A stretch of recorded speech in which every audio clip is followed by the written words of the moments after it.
All right, let's get right into a story that's about way more than just a piece of history. This is about the very nature of power and fear. We're going to look at a machine so brutal, it literally became a cornerstone of an entire empire's control. So, I want you to imagine something.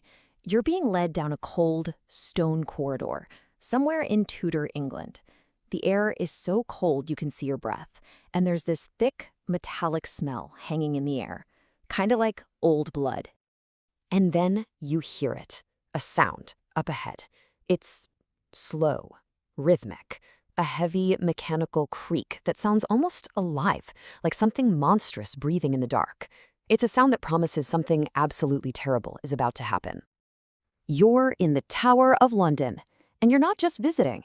You're about to witness a procedure from the very heart of a paranoid empire, a secret mechanism of power that no one is supposed to see.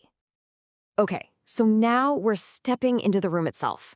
It's a chamber of fear.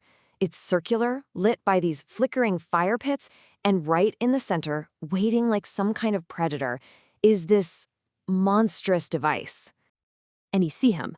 There's a body already being compressed by the machine. You can see his ribs buckling under this immense pressure, the blood vessels in his neck and eyes bursting, and the operators, they're watching with this weirdly calm, professional look, like they're just tightening a wine press. The only sounds are this strangled gasp and another one of those merciless creaks. This machine, a device so feared that even the most hardened executioners would say a prayer before using it, has a name. It's called the Scavenger's Daughter.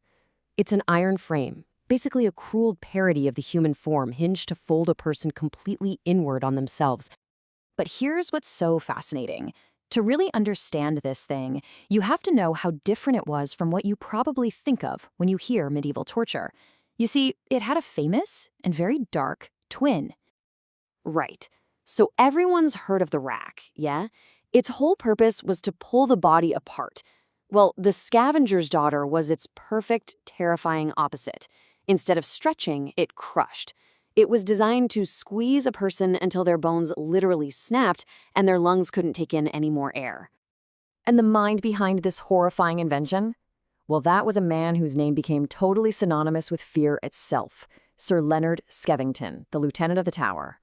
He literally designed a new kind of terror for a new kind of state. But why? I mean, why would such a machine even exist? To get that, we have to take a look at the political climate of the time. It was intense. This device wasn't some random one-off invention. Nope, it was a product of its time. We're talking about England under King Henry VIII, and it was an empire built on paranoia. Betrayal and purges were just Tuesday. Suspicion was everywhere, like a plague, and any little whisper could be twisted into treason. In that kind of environment, torture wasn't just accepted, it became an official tool of the state. And here is the absolute key. This is so important. The point of this machine wasn't about discovery. It was about creation. The Scavenger's Daughter wasn't designed to find the truth.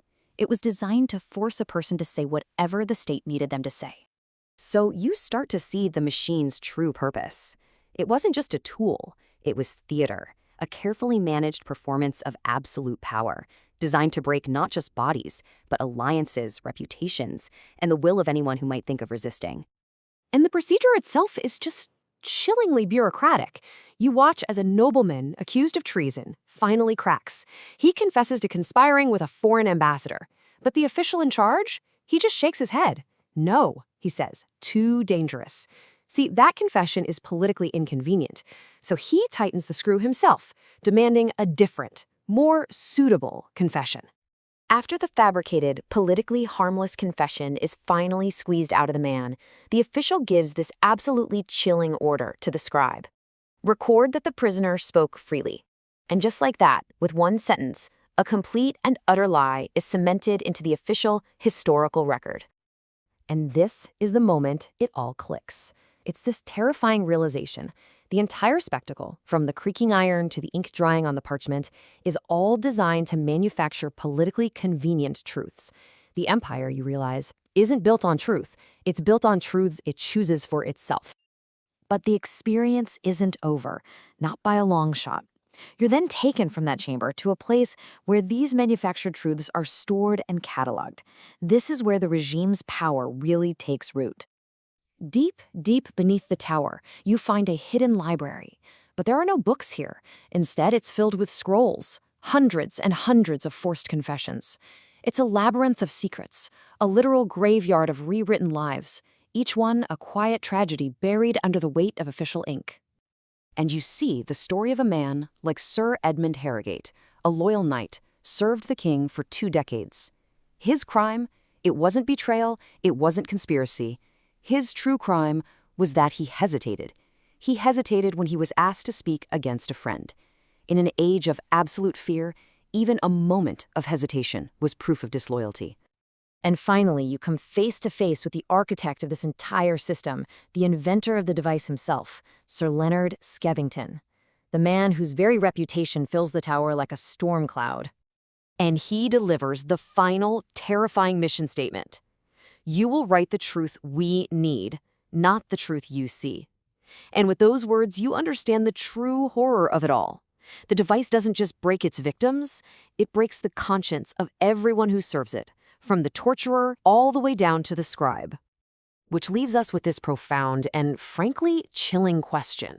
The Scavenger's Daughter was so much more than a torture device. It was an engine for constructing reality. It's this stark reminder that power isn't just about force. It's about controlling the story. So when a state can manufacture its own truth, what on earth happens to history itself?